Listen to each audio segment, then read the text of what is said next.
What is the difference between couples who make it and the ones who don't? Beyond religion, beyond finances, beyond goals, beyond any of that stuff is... Why is John Delony so insecure that he constantly has to rag on George Kamel? So I can take it. Well, no, I've learned that you're very thin-skinned and you're very sensitive. This is a new segment where you have to answer as many questions as you can in the allotted time of the car wash. Are you prepared to be known? Fully known. Fully known. Do I take my shirt off? Is Dr. John Delony a real doctor? No. What makes you a doctor? Oh, I just say it. Why can't I think of what it is? You tell me. We're running out of time. What's the number one mistake that married couples make with money in 2025? Well, to help me answer that, I'm going to ride around with mental health expert, best-selling author, and host of the Dr. John Delony Show, Dr. John Delony himself. We'll be riding shotgun today. And we're going to get into how do you get your spouse on the same page when it comes to money? What is the difference between marriages that make it and the ones that don't? How does John spend his money? How did he build his wealth? And we're going to answer the internet's number one question about Dr. John. Is he a real doctor? Stick around and find out as we enjoy this Millionaires in Cars Getting Coffee with my best friend, Dr. John Delony. Well. And we're back. How does it feel? Last time I was in this car, I was pushing it down the highway over here because it ran out of batteries. How do you push a car from the inside? I had to get out. Yep. Well, you, What'd you find out about Teslas? They're very heavy. They're like 5 million pounds. And when they give up, you can't push them anymore. They just say, nope. It's kind of a car flex. Like when this car says when you're not moving, you're not moving. I love that. We had a great time. Do we have a clip of that? Let's play that clip. Let's roll that beautiful bean footage. Editors will put something cool in there.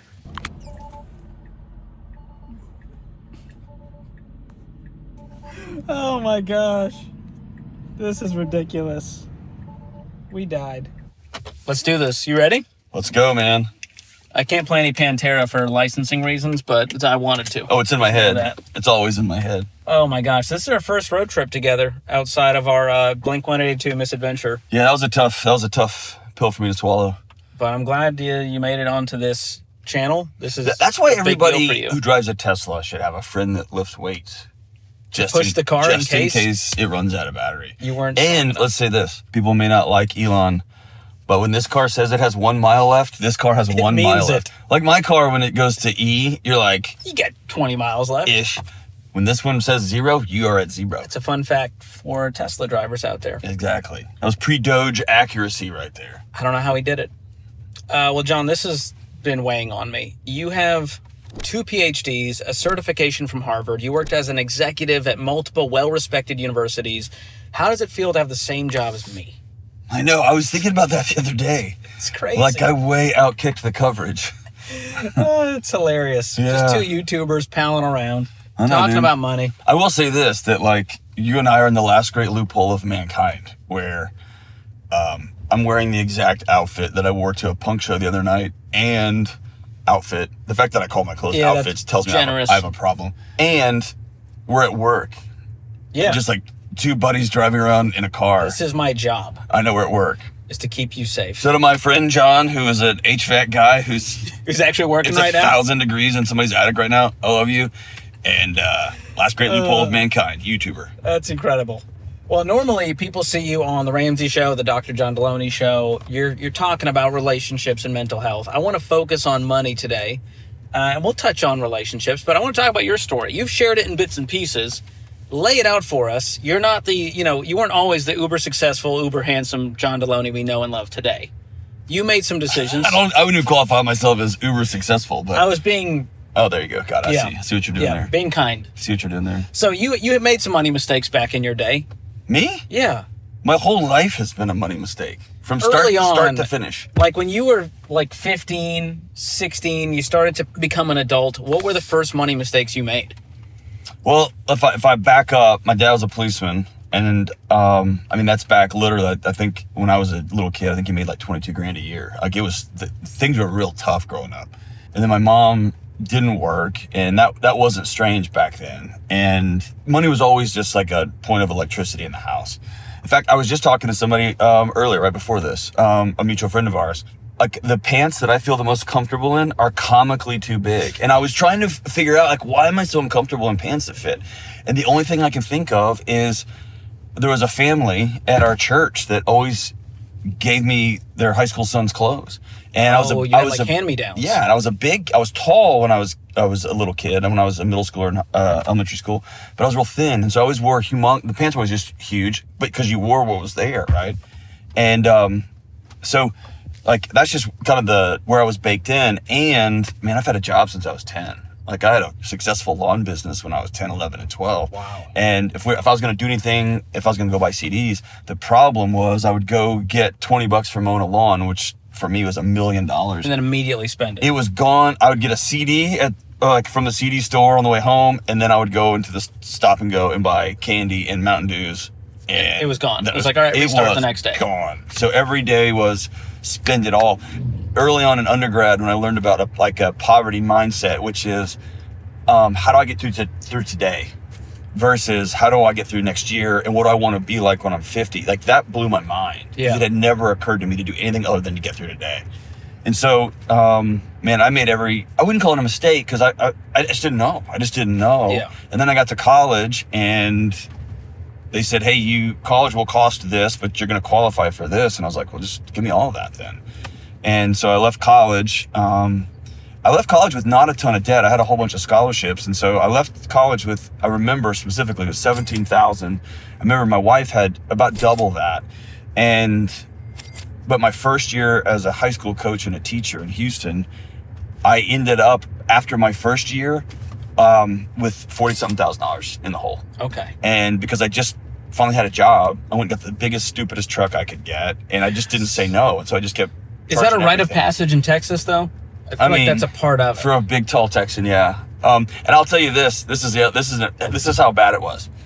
I wanted to get a guitar, and I couldn't afford the guitar, and I got denied for a credit card. So I applied for another credit card. They said yes. I called them at 21 years old when they said yes, and I said, I just want to say thank you. Wow. I called the me? customer service line to say thank you for letting me have another $650 that I don't have to buy a guitar that I don't need. And they were like, wow, thanks. And they're like, nicest call we've gotten today. Well, but they were like, we like to support people who we believe in. I mean, and dude, I was like, I called them and said thank you as though they were a grandparent who gave me $500 for college. Wow. And then that turned into, I went back to grad school. I think I went to 5 different graduate programs, just like feeling it around. But what I learned is the hack was go sign up for a bunch of grad school, get the student loan check for the whole semester, immediately drop the classes and get a refund from the university. And then I'm holding this cash. And that allowed me to get the next 6 months. And then I would float it, and then, man, I ended up. So you were just playing this like shell game. It was roulette, yeah. Just moving things around, trying to make it work and survive. Right. How did you climb out of that? Like, what was there a turning point when you got married, or was it before that when you went, this sucks? There's got to be a better way. My first dean of students job, I was associate dean, and my wife was a teacher, and so we were making a combined income of somewhere around $70,000 or $80,000. For me, where I grew up, that was $1 million. And we bought a tiny, tiny house. I remember it cost $103,000. Simpler times, that's right. You can't even sneeze for $100,000. But it was $100,000, and I was pacing at night because we couldn't pay the bills.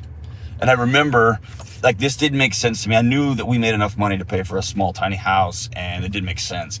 And then I had my buddy, he was a banker. He came over. He was one of my college roommates. We were young. And I said, hey, figure out my net worth.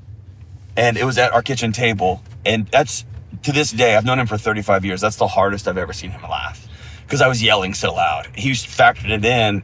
I didn't even know what net worth was. I just wanted to know what mine was. And it was so far negative. And I was like, it's 0? And he goes, oh no, it's way worse than 0, man. And that was this moment like, dude, I'm gonna have to work for 5 years just to get even. And I'll tell you, I had no aspirations to be successful financially at that time. I had one goal, get to 0. Wow. Just get to 0. And for me and my family, that would be a huge Get out of the red. Just get to 0. Yeah. And then I became psychotic in a very unhealthy way about how do I get this job so I can get this? Can I adjunct this class? Can I work a 3rd job, a 4th job? So once you set your mind to something, you have sort of like an addictive personality where you just go like way too far, which helped you get out of debt aggressively. Correct. So I've got a love-hate relationship with the past me of my 20s. because that guy worked 21 hours a day. Almost cost me my marriage. I was not a good, I was a good dad, but I wasn't a present dad when my little boy finally came along. And on top of that, right, I'm on call 24 hours. I'm working in the worst moments in people's lives. High stress job. We tried to get pregnant and we had infertility issues. And so, it was just one tough thing after another. And at the same time, and this is where I think, man, I really encourage 20-year-olds, people in their 20s, just hit the gas, because I'm now living in a house built on the foundation of a guy who got a master's degree in 1 year. And this is before online classes. And so it was 9 hours in the fall, 9 in the spring, 9 summer 1, 9 summer 2. I almost killed myself. I did it. And then the next semester, immediately started a PhD program and knocked that out while also working full time, while also doing this other job. Wow. And so I'm living in the house built on that foundation. So I think most 20-year-olds that I talk to now in early 30s, especially those that aren't married and don't have kids, it's kind of this sit back and I'm supposed to quote unquote enjoy this life. And if I could just rattle my 20-year-old self, I would tell him, hey, you have no idea what enjoyment is until you're in your 30s and your 40s, and you don't owe anybody anything. And then you're not having to wonder, can I buy a t-shirt at the show? You can also buy one for your friend who's there too. Mm-hmm. And it's just a different level of enjoyment. And so this YOLO thing, I think it works in reverse. Like you can really just kind of do what you want, and you have different options if you just have a season of your life where you hit the gas. But I will say I hit the gas not in a healthy way. I was running from demons. I wasn't running towards something. Wow. So you guys had 6 figures of debt between you and your wife. Yeah, by the time we got done with and my wife was getting her PhD. She was Dr. Delony before me. I got mine, and we were just, it was just, all of that was on the tab. And then how long did it take to get out of that mess and get to some financial foundation stability? So it was when I went to another university and got a lot more responsibility and got a raise, and my wife did too. She became a professor. She left the elementary school classroom. And so we were making 6 figures combined, which again is $1 million to us. Yeah. And then we bought another house that was half of what we qualified for. And this is in 2009 or 10-ish, right? So the whole world's kind of rattled. That kind of missed the Texas market. And again, I'm circling the house at night when my wife's asleep. We can't pay our bills. We're never going to be able to pay this thing off. We've got all this student loan debt. And so we lived in that house for about 10 months. And I remember after about month 4, I asked my wife, can we sell this house? And that was when she kind of put her foot down and said, I don't think you're well. Like, I'm happy to do things together to get us out of this financial issue, but we're just going to fall right back into this thing. You're not okay. And that started a whole other process of me getting well, because, man, all that trauma I was working with individuals, all my own personal issues, all my own family issues, it just got to a point you where were spinning out looking for just a shortcut. I was just playing whack-a-mole. This is called Millionaires in Cars Getting Coffee. Where does your wealth stand today as far as okay, I've got a lot in retirement, I've got, this property, got a few cars. How would you break that down on a general level? I've always, and again, this is before I really had dialed in with where I work now with Ramsey. I would have done things differently then, but I always took the match. And so wherever I happened to be, and in my head, it was always I'll take your free money. And so now that I look back, having been I've been working in education since I was 21. So now I'm in my late 40s. Yeah. So just the practice of I'll at least take your free 25 money. years of now just I've got a compound big chunk of money in just regular old retirement accounts. And then my wife and I bought a small house on 5 acres out here outside of Nashville. That's the farmland I picked you up from. That's where my Tesla died on the way back. Your Tesla was there's too many, it's too rural, we quit. Man, it was so beautiful out there, but I legit thought, no one will find my body. No, you hear banjos just playing out in the... So you had that little farmhouse. And we've kept that, and then my wife is one of those spouses that wants cell signal and wants water to always turn on when you turn the faucet. Society's overrated. It's absurd. Wants to watch TV shows in the same decade they come out. So, and then my kids, one of my kids needed some special educational stuff. So we bought another house in I'm closer to downtown Nashville. Nice. And then, dude, I drive a Highlander, man. And I drive a 06, I have an 06 Tundra. And I won't drive those forever, but I've just always had a thing about spending money on depreciating assets. It just seems silly. And there is moments when I think, after book number 2 went number 1, and I'm sitting at home with that first big check that comes in, it's that old John, that unwell kid is like, you make too much money to drive a Highlander, right? And then it's like, oh, just because it doesn't have an L stamped on the front of it or doesn't have a BMW stamped on the front of it, that somehow I'm less than. And so, honestly, this sounds absurd, but it's been a practice, it's been a practice for me to do this Highlander. It's a freaking amazing car. Yeah. It's beautiful. It literally has a satellite that talks to space in it, so I can listen to whatever I want. Insane. And so to complain about it is silly. It's just absurd. But it's still that 15-year-old kid saying, are we ever going to be enough? Are we ever going to have enough? And so... it's like kind of scarcity mindset. And I think I've kind of made peace with it. I think that's always going to be there. My goal now is to make sure my kids don't have that. And that they have a healthy respect for money and they have a healthy amount of knowledge and discipline over money, but that there's not this terror, not this fear of it. Well, you've added an interesting layer of depth to the Ramsey show because we're taking, money calls all the time. And one of the problems we run into is people follow these baby steps, this proven process, and they go, okay, I did 1, I did 2, I'm at 7, I finished. And then they go, now what? Yeah. Like the goalpost keeps moving and it's not enough and they need another thing to do. How do you help people or help yourself practice this contentment that there doesn't need to be a next house and a next car and a nicer thing? Well, it comes down to that. It's an old counseling, throwaway line, which is the tyranny of accomplishing all of your dreams. Because there's this illusion that when you get this thing, it's not about like you get this thing and then everything's going to work out. I think intellectually we know that. It's when I get this much money or I finally get this car, I finally get this job, that somehow I'm going to feel different about me. And that, I think, is the most unnerving part for folks. That lasts for just a few weeks, just a few minutes, and you go with you whatever success you have. And so for most people, I think they cross that line and they, quote unquote, they changed their family tree, and their dad still didn't call them and say, I'm proud of you. That call will never come if it hasn't already come. That their mom doesn't call and say, I'm so grateful. What happens is mom calls and says, oh, must be nice. Hey, I need to fly somewhere, and since you're Mr. Richie Rich, then you right. And that's what I hear happening all over. And so these same demons that have had a seat at the table since you were a kid, man, they're still there. When you have $1 million in the bank, or when you have a paid for house, or you have a car that you don't owe anything on. And so it's always understanding that there is a practical. Like, everybody's born short a house. You got to get a house. And if you can, the minimal viable product, right? If you can get a house that your family can safely and comfortably live in and you own it, man, that's just, get there. And I know that sounds absurd and silly in today's market. I'm not numb to that. I just bought a house and I started laughing. It was so bad, right? It's insane how expensive things are. But it's the realization that, of course, everyone wants their own bathroom and a guest room and a man cave and a wife's office. And what is the smallest thing you need to have a safe, stable, good life? Mm-hmm. And let's start making some of those calls. And then on the way, man,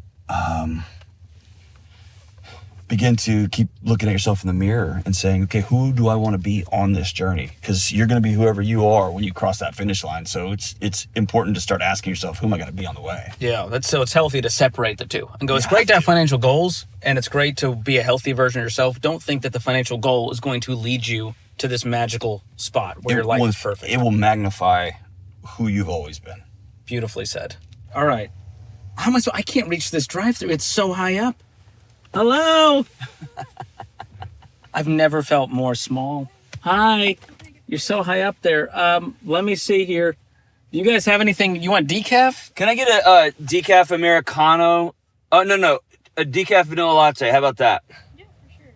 Awesome. Thank you. What size do you want it? A big one, and sugar-free if you've got that sugar-free stuff. Yeah, do you want it hot or iced? What do you think? I like it better iced.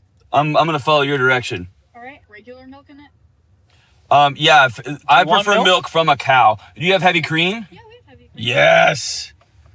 Yeah, I don't believe in milking vegetables. What else for you guys? What's your favorite? What's my favorite? I love the cinnamon swirl cake. Oh, that sounds delicious. Can you do that with oat milk? Yeah, it comes with oat milk. Oh, look at that, John. It comes with oat milk. They milk the oats. Do you judge people who order vegetable milk, or are you just numb to it Are now? you an oat milk girl? I have to drink oat milk. I have Crohn's disease. but Boom, roasted. I would say I prefer regular milk, but I cannot have it. But oat milk is the best out of all of the milks. Well played. Amen. That's a woman with taste right there. You played the digestive health card. I'll well do that. done. You win. Perfect. I was wrong. Thank you so much. That's it for you? That's it. All right. 1437. I think I need to crawl out. Oh, I can. Oh, thank you. Can I take this? Yeah, of course. All right. Do you guys want a punch card, or do you have one? I'll take a punch card. That'd be great. Yeah, for sure. Why do you guys have so many cameras in your car? We do. I have a YouTube channel, so we do this thing where I drive around with really famous people and I talk to them about money and wealth. It's called Millionaires and Cars. Right now? We're filming one right now. Who are you driving around with? This is Dr. John Delony. Who's that? Exactly. His Real wife, famous. His wife asks all the time. It says verification required. I don't know what that means. Yeah, we're all. You're the verifier? Yeah. My name's George Kamel. You can find the YouTube channel there. That's really cool. We're coworkers, so it's a little awkward, but look at that. She gave us 4 punches. What? You're the best. What's your name? My name's Joey. Joey. You're amazing. Well, awesome. I will be right back with y'all's food. Okay. Awesome. We'll hang here. Okay, I'll be right back. I love this so much. Nothing is more humbling than being like, that guy's super famous. Who is he? Never heard of him. That felt good. It's kind of why I do it. To be fair, I've had way more famous people in the car than you, and they still don't know. You know? Like, I had Mike Rowe sitting there, and she's like, I feel like I've seen you around somewhere before. And he's like, yeah, probably. And that was He's it. Dan over at That Home was Goods. it. And that's Mike Rowe. Did I buy picture frames from you over it? Yeah. So, we're having a good time. We're having a good time. While we're sitting here, you talk a lot about learning from your money mentor, Mr. Dave Ramsey. Mm-hmm. What do you think is the biggest money lesson you've learned from Dave, not in front of the scenes, but behind the scenes, on the breaks of the show, in closed rooms?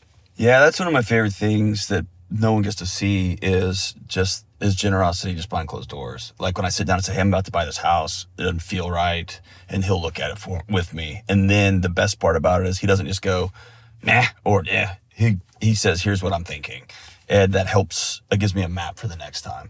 Having some of those conversations with somebody that's been there and thought through that was really helpful. The most practical gift he's given me is teaching me about ratios. And that is like when you make $35,000 and you buy a $3,000 car, and that's what you can afford, that's what you got. Well, then if you make $750,000 and you go to buy a car, and that car is, I don't know the ratios, I don't know the math that well, but the car is $75,000, the ratio is the same, even though I'm going 75, right? So it's being able to say, even though my body feels a certain way, what's the data say? What does the math say? And then sometimes I got to go look at my account and make sure. I got to tell, like, I hear those old voices screaming, here's how much is in the checking account, here's how much is in an emergency fund, here's how much is... You kind of use facts to ground you. We're okay. That's right. So I feel it, and then I go do the next right thing based on the data. And I'm an emotional person. I'm overreact. I'm loud. And so having that level of stability of when you get triggered, or you get activated, not try to fight that, but feel it and then go do the right thing after that. That's a good reminder. You know, like Dave buying a luxury car is like us buying this coffee. That's exactly right. But we're like, no one should buy that. That's too expensive for who? Right. And private, like I don't have specific details, but I know that guy gives so much, right? So when you're looking at ratios, I think that's important. And it's maybe the third thing is to not judge what you see as you drive down the street, because the illusion can be, I mean, this guy's really crushing it and they're making it work, and people can drive by my house right now and see a old Highlander and a really old pickup truck, and they can make assumptions and they get to make up stories, but it works the other way, right? Yeah, that's a good reminder. Sometimes it's artificially propped up. They're in crippling debt. Their marriage is falling apart. Or maybe they saved up and paid cash and have a great life. But either way, you're trying to justify me. Straws? Sure, we'll do some straws. I think that's appropriate. This is your medium oat milk cinnamon swirl. Oh my gosh, look at this. That's a medium? That looks like it's in a bathtub. And this is his Vanilla. This is his Americano. Look how big, this is America. What are we doing, guys? We're not doing okay. This is why Thank we're you, all Joey. dying. Can I get a receipt? Did I get one? I did not give you one. Okay. She wrote, 0 plants were harmed in the making of this drink. Oh, that's amazing. Well played. What a great note. Well played. Come see Joey at Southerners Oh my Coffee in gosh. Franklin. Hey, She's this the is best. fantastic. Yeah, where are we? Southerners Coffee. It's a little drive-through hut, The server and here it's... says fake because that's my legal first name. Oh my gosh. So you lied to us. I did not lie. Okay. It's fake. It's Joey. That's what I got called for. Oh, I love that. My daughter, that's what we call my daughter. It's a great name. I'm a huge Limp Bizkit / What does Limp Bizkit have to do with this? you gotta have faith, there's- faith. There we go. Thank you, Joey. Gotta have. There's people behind us now, so we'll leave, but you've been amazing. Have a wonderful rest of the Have fun. You too. Don't do drugs. Dang, that's really good. I know, I'm not gonna lie. Outstanding. I had doubts. This is my dinner as well, but it's delicious. Because looking at it, you're like, they can't be making good stuff in there. You know, that's a storage shed. Yes. But I respect it. Thank you, Joey. And by the way, for all you purists out there, I know George Michael was the OG. Gotta have faith. Oh, versus the Limp Bizkit cover. I just like the Limp Bizkit cover. Yeah, that was offensive to George Michael fans. It was, and I If understand George Michael that. fans are watching this, John, sorry. If but George also- Michael fans are watching this, we have to have a different I'm conversation. doing something right on this Exactly. channel. Wham! Make it big. Wham fans, shout out. But yeah, the Limp Bizkit cover was the angst that my 18-year-old self needed. I Loved respect that. it. You shouldn't, but it's not respectable. But I get it. Yeah, it was sarcasm. Yeah, So we just spent too much money on these coffees. yeah. This was $71. What is something that you've spent money on lately, big or small, that you're like, that was absolutely worth it? Like, it may have felt frivolous in the moment. Others may have thought it was frivolous. Maybe past John would think this is frivolous, but like, this changed my life. Okay, so I've got a weird thing. I've always believed in spending money on, because like people look at my cars, they make fun of me. Like, and I get that. I drive crummy. They're not crummy, but they're not fancy. I'm wearing clothes that somebody sent me. Like, I don't put a lot of that. I've always had a thing about overpaying for, or buying the nicest version of the things between me and the ground. Oh. So whenever I buy tires, and this has always been even when I was broke, I want the nicest tire possible. I have always spent a lot on mattresses, and I always spend a lot not on fancy shoes, but on good shoes. And so those 3 things I overspend on. I did a few years ago, like finally exhale, and I spent some money on some really nice guitars. And I spent some money on some really nice, like I hunt a lot, so it's freezing cold outside. And so I finally went, I told my wife, I was like, I'm going to go buy some clothes. And she calls them my outfits. They're outfits. Kind of dig it a little bit. If you look cute in them, they're outfits. Or she calls them my costumes. That's right. She calls them my costumes. That's great. And I was like, I'm about to go spend some money on some costumes, and I'm going to ask you, just please, A, don't judge me, and B, don't look at our joint checking account for a while. And you spend some money. I went over to hunting gear. Binks Lodge in Burrowtown. I spent way too much money, but that, man, when it's 14 degrees and you're comfortable, that's to me, that's money well spent. Well, my ancestors immigrated to this country so that we could avoid standing outside in 14 degrees. You choose to do it. Mm-hmm. So I think we've come full circle. This was awesome. My grandmother was raised on a chicken farm in Texas. And like for dinner at like 2 or 3 in the afternoon, one of her or her siblings would have to go out and get 2 chickens and wring their necks. And she used to teach me how to do wring their necks and then bring them inside. And so for her, everything was about getting out of there. And the last place she lived in was a 900 square foot house downtown Houston, right off the highway. And when I used to go visit her, she's the awesomest woman ever. We would eat grape nuts and Spam. And she was like, we made it. We're out of here. Wow. We got out. And then just to know 1 generation later, I'm doing everything I can to get chickens on some farmland.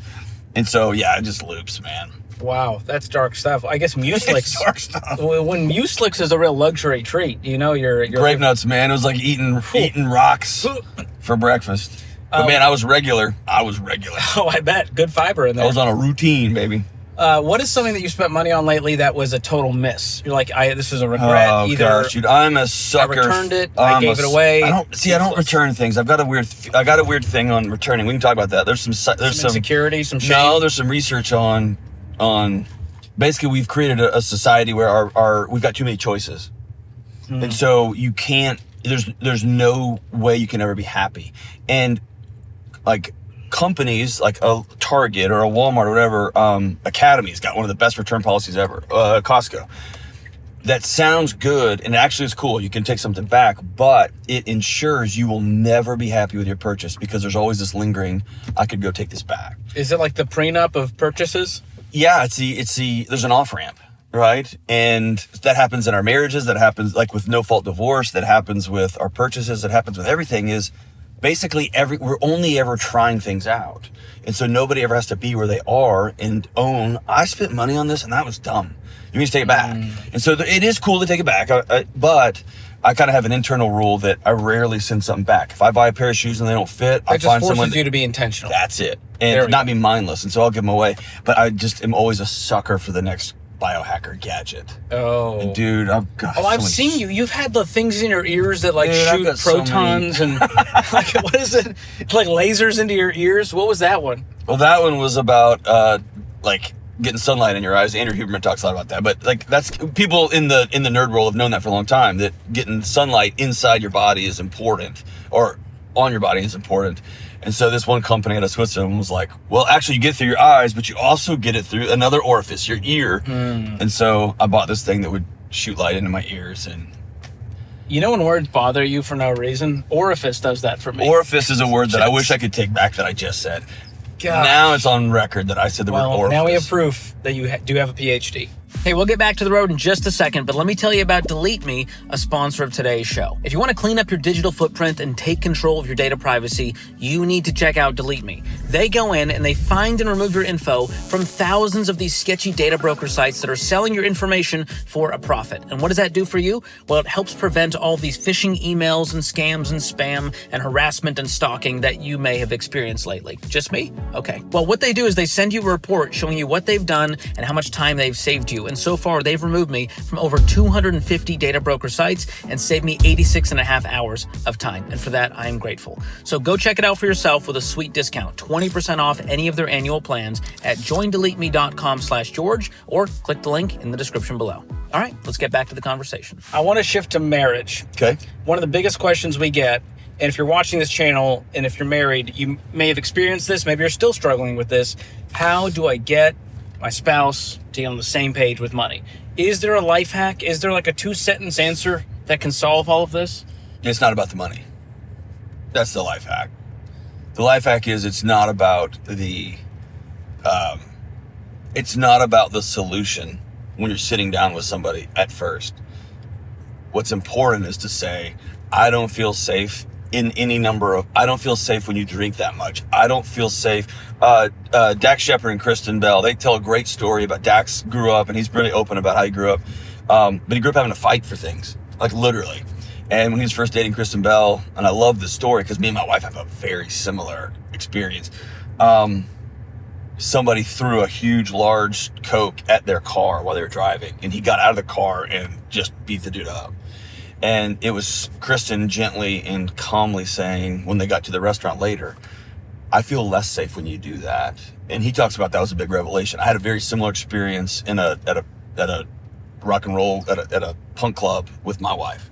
Me getting all macho and trying to solve something, and her saying, hey, if something happens to you, I'm left defenseless all by myself. The safest thing is get me out of here and get me home. And I remember being like, oh, the thing I think I'm doing to make you feel safe is making you feel less safe. Same with money. When I was like, let's do this, let's sell the house, that's when my wife was like, hey, I feel unsafe with how chaotic you are. Yeah. Forget the money part. Like it's hard to solve for peace when you're like chaos is the answer. That's right. And so, and I was a schemer. What if we did this, move this over? Like, I was just scheming all the time. And so getting on the same page with money almost always starts with, I don't feel safe that we owe this much money, or we are really on the precipice of any one thing knocks us off, and we're not gonna be able to make the payment on this thing. They're gonna take our house, they're gonna take our car. And just like neuroscientifically, man, your body would be failing you if it let you sleep all night, if it knows that one wrong thing you say in an email is going to get you fired, and they're going to take your house away, they're going to take your groceries away. Your body would be failing you if it let you sleep all night, because that's an emergency in your body. And so I think it's starting there, and most people want to solve this and say, hey, I got a new plan, here's 17 things we're going to do. That's right. You got to get rid of your things that you love, and that people have to defend themselves when you come at people that way. And so I would say it starts with safety. And the other thing I would say is most people start those conversations with you, the word you.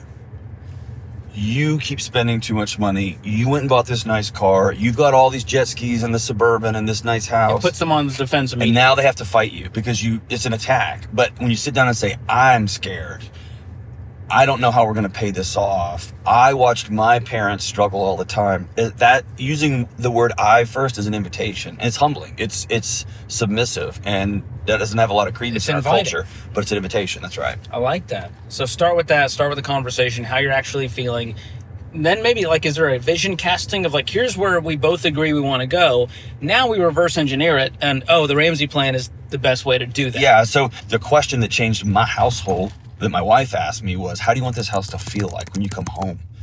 And that started, I'm not going to solve for wealth and I'm not going to solve for net worth. I'm going to solve for peace in my house. And so, yes, I would love to have a $110,000 souped up Tundra in my driveway. I would. And dude, I love that when my son drops something all over the Tundra or bangs into it with something, my first thing I do is laugh. Because it costs $8,000. Like, I love that. And so I'm solving for peace.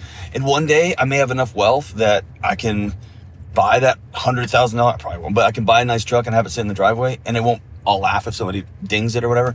But I want that life. And so how do I want this place I want my house to be filled with laughter and with joy.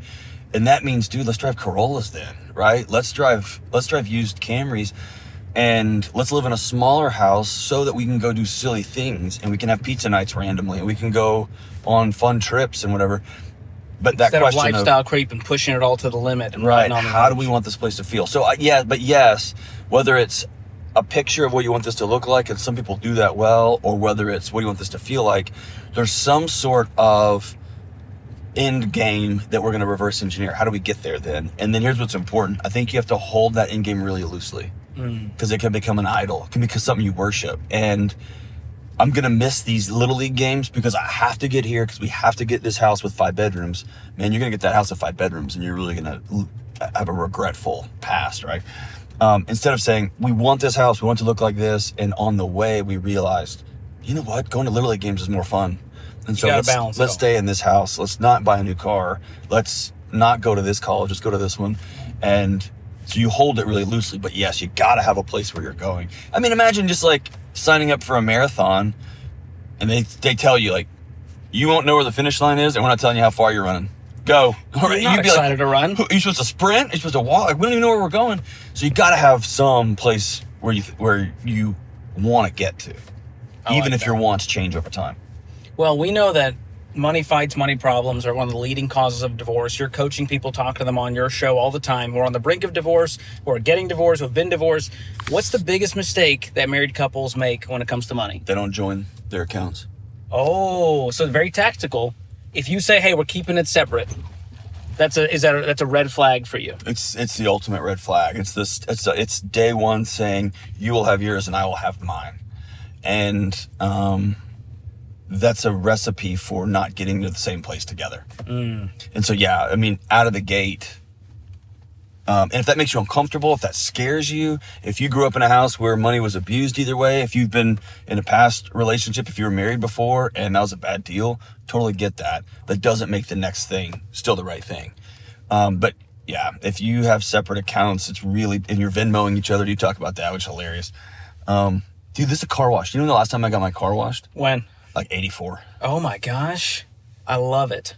I love the cleansing nature of a car wash. Can I tell you the honest truth? Every time I go through this drive-thru, the entire front of my car falls out. And I have to get out of the car and pick it up before someone else runs it over. And I have to clip it back in. I got you. It's dark, so I might need your help on this one. I got you. But this is a new segment that we're calling Car Wash Confessional, where you have to answer as many questions as you can in the allotted time of the car wash. And I have a special microphone that we have to answer into. Okay. So the car wash confessional. Before we get that, apparently this guy's stuck here. Can I tell you the original name for this segment? Dashboard confessional. Dave Ramsey did not approve. Okay. Studs and Suds. You hate it, but you love it. State can approve that. Suds. So Car Wash Confessional is me hearkening to my Dashboard Confessional days, which is one of my all-time favorite bands. So close, another wasted night. Conversation. Beautiful falsetto. Yeah, Chris C, dude, that boy can sing high. He's All right. up there. We're going through it. You nervous? Nah. I think car washes are one of the simplest joys in life. I agree with you. I need to take more advantage of this. There's something about, like, if you ever want a new car, get a car wash. Sit there and vacuum and get your mats all cleaned up, and it'll get that. My wife did that for me. She drove my car to the airport the other day, and I think she was so just disgusted. Yeah. I've been in your cars. It's not great. Sometimes I'm wondering, like, did he sleep here last night? Like, sometimes I may have, but did a raccoon get in here? She had it like detailed front to back. I'm gonna tell you when I got in that next time. You were a new man. I was a new man, and I went home and told her I love you. Like that was a big one. That's true love. I guess I go home every day and tell my wife I love her. It's not just. But that was a special. Like, it was pretty thank rad. you for that. It felt like I got in and went, yeah. That's what spouses are for. They do the things that you won't do for yourself. They see in your blind spots and they're like, he needs this. Yeah, I love it. All right, Car Wash Confessional. Let's do it. So these questions all come from the People Also Ask section of Google. Okay. So I didn't make these up. This is what the internet wants to know about you. Excellent. Are you prepared to be known? Let's bring Fully known. Fully known. Do I take my shirt off? I don't think it's necessary, but I think we'd get more clicks and views. I think this guy working at the car wash would appreciate it. I think it would blind the... I always love when they do the pre-wash. I'm like, I'm about to get my car wash. What are you doing spritzing down my car for? You know what that kind of reminds me of? It's like, hey, this product that we sell you isn't good enough, so I got to like pre-do it. Like the car wash actually doesn't do much. Get neutral. There we go. We did it. Okay, you ready? I'm ready to stance. Here we go. All right, is this mic on? I hope so. Is Dr. John Delony a real doctor? No. What do you have? What makes you a doctor? Oh, I just say it. I'm just kidding. Yes, I have 2 PhDs. I'm not a medical doctor. I did not go to medical school, but I did go to graduate school and go through all the practicums and internship stuff. Well, don't you guys feel like dummies now? There's other types of doctors out there other than medical. What does John Delony have a PhD in? I have 1 PhD out of the College of Education at Texas Tech University in higher education administration. And I have a 2nd PhD at the same university out of counseling, education, and supervision. So my technical training is I'm trained on how to teach therapists how to become therapists. That's so boring. I love it. How is John Delony related to Dave Ramsey? I don't know. I'm his employee. Oh, no relation. Next. How do I get on the Dr. John Delony show? Go to johndelony.com/ask. A-S-K. Thanks for spelling ask for us. That was very helpful. Well, I don't want John Delony. Don't go there. Yeah. Do not go to that link. You Google John Delony. It's all, you're on your own rabbit holes then. What supplements? Rabbit holes. Rabbit trails. Rabbit trails. There we go. What supplements does John Delony take? Oh, man. Most of the stuff I take is from Thorne. I took Thorne's testosterone supporter. There goes the front bumper. It's gone. Gosh, what I take? I took methylated B vitamins this morning. I took my Organifi stuff this morning, which I take every day. And I took my fish oil this morning. And at night, I take glycine and 17 different kinds of... I just lost it. What is it? Why can't I think of what it is? You tell me. We're running out of time. Magnesium. Good gosh. And creatine. And I take theanine at night. And I take apigenin. Love it. All right, let's see if... Can you go get my bumper? Can you get my bumper? Okay, thank you. That was fun. There was a last bonus one. What happened to John Delony? You know what? I've been asking myself that a lot. Like, I was doing all right. And this morning, you and I were standing next to each other in our green room, both of us putting on powder, getting all make-upped up, fixing our hair together. And I did ask myself, what happened, man? What happened? I was going to be a punk rock star. I was going to lead some cultural revolutions through heavy metal music. And here are just 2 dudes putting on some powder. Just put on some makeup to get in my buddy's car and drive around the neighborhood for a while. It was a sharp collapse of what I thought I was going to be. My 19-year-old self would not be thrilled with our life. But your 47-year-old self? That dude's loving life. Oh, you're about to get in a wreck. Oh, man. Dude. All right, that was fun. I'm going to put this mic away now. I told you the bumper was going to fall off.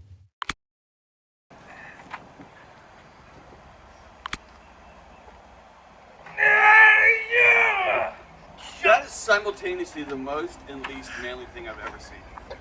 I did have one bonus question for you. Yep. That's a bonus to the bonus. Why is John Delony so insecure that he constantly has to rag on George Kamel? Where does that come from? So, my oldest friend on the planet, he's a 46-year-old friendship, is a paraplegic. And he was in a bad car wreck after college. And his little brother, same, 45-year friendship. Our other neighbor, Chris, 45-year friendship. One of our friends who grew up on the street named Danny, who passed away about 10 or 15 years ago. Just guys that like I've known since I was 0 years old, right? To hear us talk to each other, I've had people stop us and be like, hey, are y'all friends? Like, I thought y'all liked each other. And it just was the language that we spoke. And it's just the constant harping and ragging. So if I was to go over to Putzer Caleb's house right now or to Ryan's house right now and walk in the door and be like, hey guys, like, I'm so happy to see you. I've missed y'all. They would think you're on Caleb drugs. would yell from the other room, you got cancer? Like, they would just assume, like, Something terrible has happened, yeah. Here's a good example. One of my close buddies, he's in his late 40s. He just had quadruple bypass. Whew. When I called him the other day, the first thing, and I didn't even think about it. It's not like I'm trying to do a move. The first question I asked him was, hey, dude, I heard your heart exploded. He started laughing so hard. And that was like right back into it, right? So what I guess most people don't know is that the more I rag on somebody, the more I'm considering them in my inner circle. Oh, wow. But it's a giant compliment. It's the highest compliment. But I've also had to learn in the last probably 20 years at a professional level and at a personal level. Like, it's important for me to tell other people that I appreciate them in a language they can hear. And that's just part of being mature and growing up. And one of the statements I hate more than any other is, that's just me. Who I am. Hate that. It's so stupid. It's obnoxious. It's dumb and lame. And it's very immature. And so my wife, she does not love ragging. Like, she just doesn't. My son loves it. You gotta know who you can do that to. That's it. Yeah, and so you know I can take it. Well, no, I've learned that you're very thin-skinned and you're very sensitive, and I do have sensitive skin, literally. You ruminate a lot, and you take things personally, and so I've learned to just be like, hey, George, how's your day, buddy? Yeah. Instead of walking in a room and be like, nice face. Cool face, bro. Does that smell you, right? That's cool. I love it. Well, I'm glad you've cleared the air that we are, in fact, best friends. That's the number one question on the internet. It is. Yes. I have one other marriage question for you. You always ask marriage questions, quote unquote, for them. It's for them. A lot of people have been asking. Ask me a marriage question about you. What is the difference between couples who make it and the ones who don't? Is there like a defining thing? All the research, especially by the Gottmans, all the research distills down into this. Beyond religion, beyond finances, beyond goals, beyond any of that stuff, is can y'all be friends? That's it. And here's a funny thing. When I was reading that and kind of thinking through it, I remember where I was when I was reading through those studies, and I started laughing. Here's why. My buddy, let's say Caleb, if I walk in his house right now, the stream of insults that would come out of his mouth would make my wife's hair fall out, right? And that would be him saying, I love you, right? And if I was at his house, I could say, I've never left Caleb's house being like, what does he think of our friendship? It's never occurred to me. Never questioned it. But my wife leaves out some towels, and I walk in after a hard day at work, hard day YouTubing it up. And I'm like, what is she trying to say? What is this supposed to mean? She doesn't even love it. She doesn't even care about it. And so I think a problem we have with marriage, especially in America, is it sounds counterintuitive, we put so much weight on it that it has no room to breathe. Like, it never occurs to me that Caleb isn't a 42-year friend and that he would storm the gates of hell for me just because he talks to me in ridiculous ways. That he leaves too many cans out, right? I just pick up the cans. And so it was like, oh, I could just pick up the towels. If I go in and there's like, I don't know, whatever, like my wife, I leave dishes in the sink. She can. He doesn't care about me. He doesn't love me. Or she can put the dishes in the sink, and we're going, because we're friends. Like, it's not personal. We're together, yeah. And then if there are things that become personal, like when I brought my son over to meet Caleb the first time, I was like, hey, and he was super respectful because he's my friend. And so those moments when my wife says, hey, I'm carrying way too much mental load, I'm carrying too much of the house, need some help. Just communicate. Like, you're my friend, I'm in. Yeah. And so, but that distilling factor is, are we friends? Do we like to hang out? And if you lose that, it starts to fall apart into roommate status, into separation. She's scorekeeping. Yeah, like I'm doing this and you're doing that, and I do these 7 things, you only do 2 things, and then that's when things get off the rails. I love it. Man, I've really enjoyed this. Thanks, man. All jokes aside. I would say we should do this again, but we do this again. Yeah, I don't know if my car can make it. We really push it to the limit today. The bumper fell off. We're running low here. Our pets' heads are falling off. You have a gigantic YouTube channel, over 1 million subscribers now. Can you do me a favor and ask the people watching out there to like and subscribe to this video and channel? Ooh, that's a tall ask. I'm not tall enough to do it. That's why I'm asking you.